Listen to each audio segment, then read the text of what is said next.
Ce n'est pas la même démarche que ces personnes qui se disent diplômées. Moi, je ne suis pas diplômé, je suis un canal. Je canalise ce que je reçois et perçois, et l'univers me donne les réponses. Je m'appuie sur des livres qui sont mes références et que je transmets, car chacun possède sa propre perception.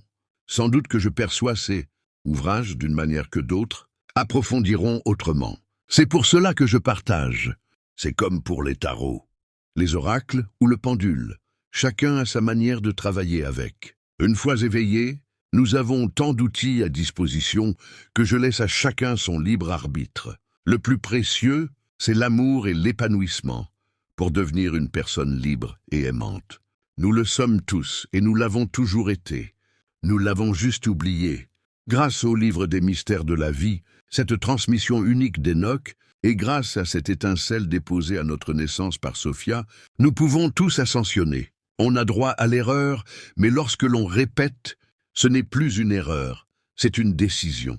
Et c'est alors que l'on prend conscience de son cœur et des lois de l'univers. Au travers de mes pèlerinages, je rencontre des personnes de tous horizons, mais le sacré de la vie et la liberté restent les dénominateurs communs de l'amour. Malheureusement, dès la naissance, on nous enferme dans une boîte, une lutte, des soucis, une volonté de contrôle.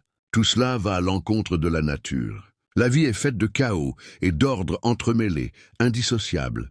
Il est inutile de résister. Les mots-clés sont accueillir, accepter, en toute conscience. C'est rude pour le cœur. On est face à un miroir, face à nos incertitudes et nos démons. Mon travail est de maintenir cet équilibre précaire dans l'équité. Notre ego déteste les aléas, mais c'est là que tout se joue. Une soudaine envie de tout plaquer ou d'aborder la vie autrement. C'est là que le libre arbitre doit s'éveiller. Car la vie est déjà organisée si l'on écoute les signes. Observez les arbres. Là où l'homme construit, il continue de pousser.